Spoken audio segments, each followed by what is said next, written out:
বুখারী রাহমাতুল্লাহ আলাইহি, যিনি 150 হিজরির মধ্যে জন্মগ্রহণ করেছেন। জন্মগ্রহণ করার পরে উনি অন্ধ অবস্থায় জন্মগ্রহণ করেন, ছোট অবস্থায় অন্ধ। অনেক সময় আমাদের সন্তানরা কারো চোখে সমস্যা, বিভিন্ন শরীরের সমস্যা নিয়ে জন্মগ্রহণ করে। ইমাম বুখারী রাহমাতুল্লাহ আলাইহি জন্মগ্রহণ করার সময় অন্ধ হয়ে জন্মগ্রহণ করেছে।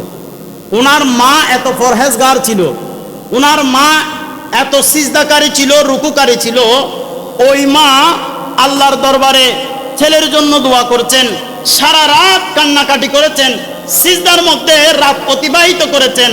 আল্লাহ তার মার, ইমাম বুখারীর আম্মা জানের সিজদা কবুল করেছেন।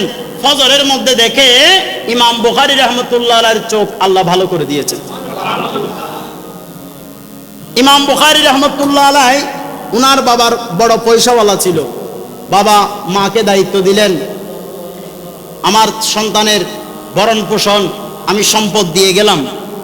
উনার মা এত আশেকে রসুল ছিল, আমার নবীর প্রেমে এত দিওয়ানা ছিল।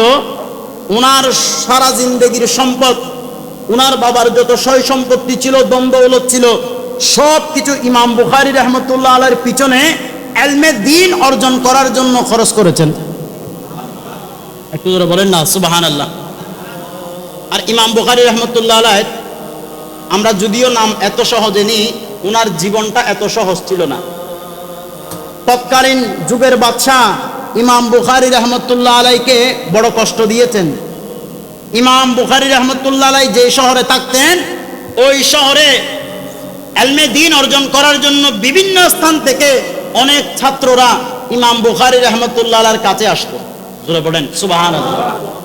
ইমাম বুখারী রাহমাতুল্লাহ আলাইহিকে ছোট বড়, আবাল বৃদ্ধ, নওজোয়ান সকল মানুষ ইমাম বুখারী রাহমাতুল্লাহ আলাইহিকে ভালোবাসতো।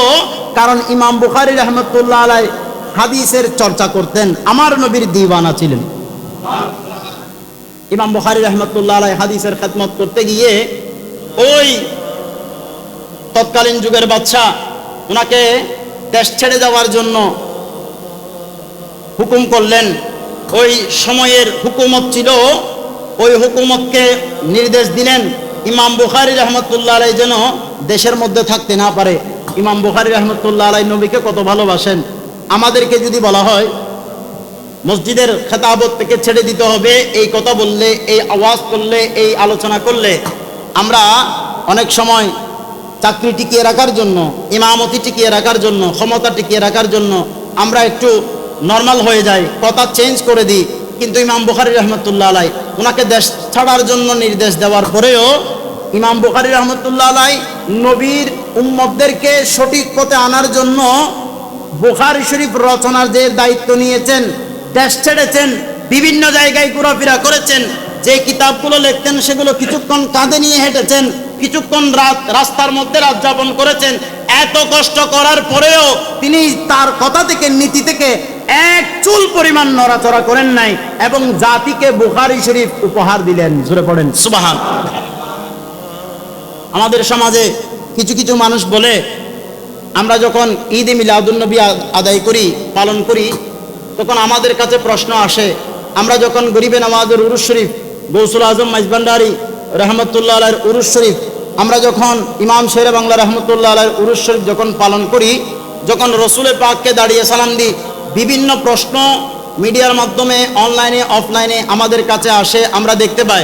এগুলো কি রসুলে পাকের যুগে ছিল? যেগুলো রসুলে পাকের যুগে ছিল না সেগুলো আদায় করা যাবে না, সেগুলো বেদাত। আর যারা বেদাত পালন করে তারা জাহান্নামী। জোরে পড়েন নাউজুবিল্লাহ। কিন্তু মজার বিষয় হলো ইমাম বুখারী রাহমাতুল্লাহ আলাইহি, যার বুখারী শরীফের মধ্যে প্রত্যেকটা হাদিস সহিহ হাদিস। জোরে পড়েন সুবহানাল্লাহ। ওই সহিহ হাদিস উনি কিভাবে নোট করেছেন? উনি একটা হাদিস শরীফ লেখার আগে গোসল করেছেন, গোসল করে নামাজ আদায় করেছেন, আমার নবীর প্রতি তাওয়াজ্জু করে মুরাকাবা মুশাহাদা করেছেন। আমার নবী বলেছেন, ইমাম বুখারী এই হাদিসটা সহিহ হাদিস। ইমাম বুখারী রাহমাতুল্লাহ আলাইহি সেটা লিপিবদ্ধ করেছেন, নোট করেছেন। জোরে পড়েন সুবহানাল্লাহ। হাদিস লেখার জন্য আল্লাহর নবীর সাহাবায়ে কেরাম ছিল কিনা? আল্লাহর নবীর সাহাবায়ে কেরাম ছিল, তারাও হাদিস বর্ণনা করেছেন, তারাও হাদিস নোট